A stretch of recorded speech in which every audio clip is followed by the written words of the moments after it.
The story of Hungary begins in the late 9th century AD, a time of great upheaval across Europe. A new power arrived on the European stage, leaving an indelible mark on history. They were the Magyars, a nomadic people from the east, known for their mobility and adaptability. Their arrival in the Carpathian Basin reshaped the political and cultural landscape of the region. This region, nestled in the heart of Europe, became their new homeland. The Magyars were skilled horsemen and fierce warriors, formidable in battle. They swept into the Carpathian Basin in swift campaigns, demonstrating their military prowess. Their origins trace back to the eastern steppes beyond the Ural Mountains. This nomadic heritage instilled in them a deep connection to the land and equestrian mastery. Their arrival marked a turning point, blending new customs and traditions with existing cultures. The Carpathian Basin, with its fertile plains and strategic location, was ideal for settlement. It had witnessed the rise and fall of empires, each leaving a mark on the land. Now it was the Magyars' turn to write their chapter in this ancient land. The Magyars' arrival was not peaceful. They faced resistance and conflict. They confronted various tribes and communities already settled in the area. This included remnants of the Avar Khaganate, a once powerful empire now in decline. The Magyars' conquest was swift and decisive, quickly establishing control. They laid the foundation for the Kingdom of Hungary, a significant player in medieval Europe. The arrival of the Magyars in the Carpathian Basin was not the first time this region had seen the influx of a nomadic people. Just a few centuries earlier, the Avars, another formidable equestrian civilization, had carved out a vast empire. Their dominion stretched from the Eastern Alps to the Black Sea. Gyula Laszlo, a prominent Hungarian archaeologist, proposed a compelling theory known as the double conquest theory. He argued that the Magyar conquest was not a single decisive event. Instead, it unfolded in two distinct phases. The first wave, he believed, arrived in the late 7th century. They were a smaller group, possibly fleeing conflicts in the east. This initial incursion, Laszlo posited, weakened the Avar Khaganate significantly. This paved the way for the arrival of the main Magyar force in the late 9th century. This second wave, larger and more organized, delivered the final blow to Avar dominance.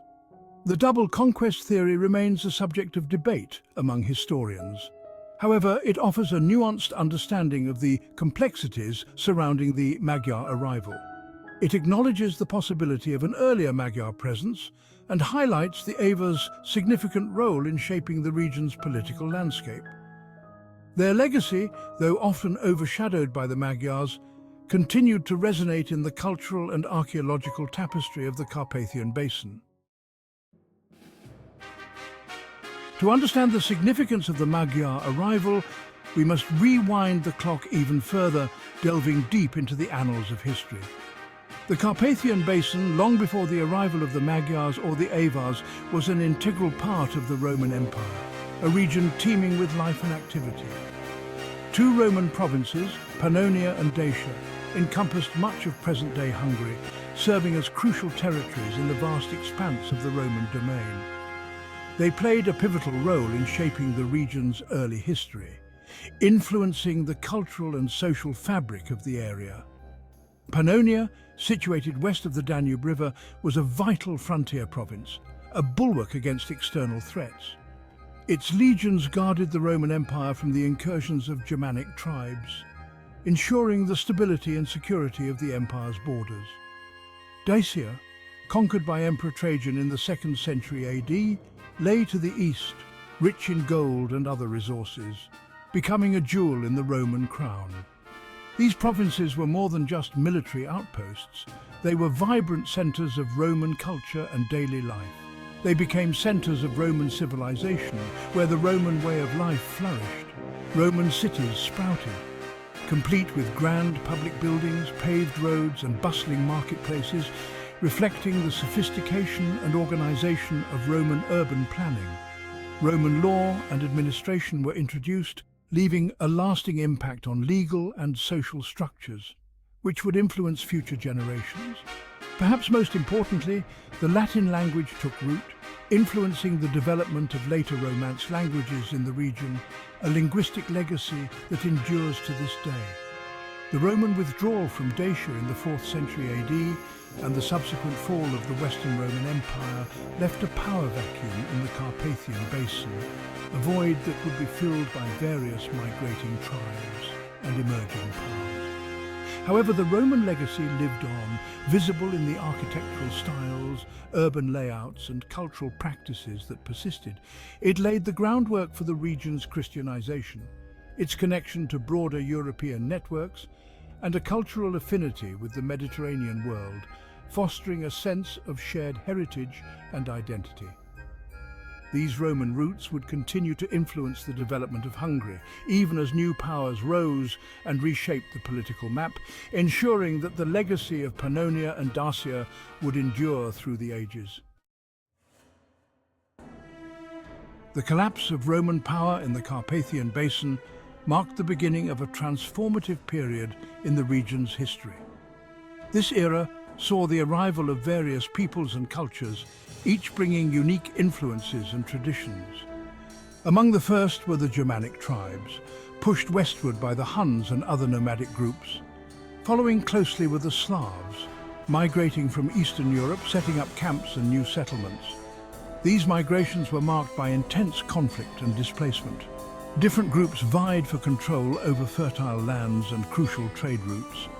The Germanic tribes, including the Goths and Lombards, left a significant mark on the region's political and military landscape. However, it was the Slavs who had the most lasting impact, arriving in successive waves and building upon their predecessors' foundations.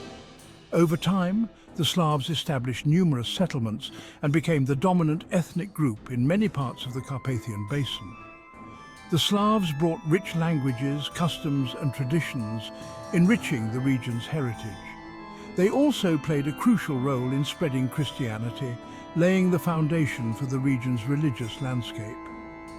The Carpathian Basin was a dynamic mosaic of cultures where diverse groups interacted and coexisted. Marketplaces showcased the rich cultural diversity and interactions between different ethnic backgrounds. The region was also influenced by nomadic peoples, who often lived alongside settled communities. Among these were the Huns under Attila and the Turkic peoples, who contributed to the region's artistic and cultural expressions. Interactions between these groups led to a rich exchange of knowledge and traditions. The legacy of this period is evident in the historical artifacts and cultural relics, offering a glimpse into the vibrant history of the Carpathian Basin.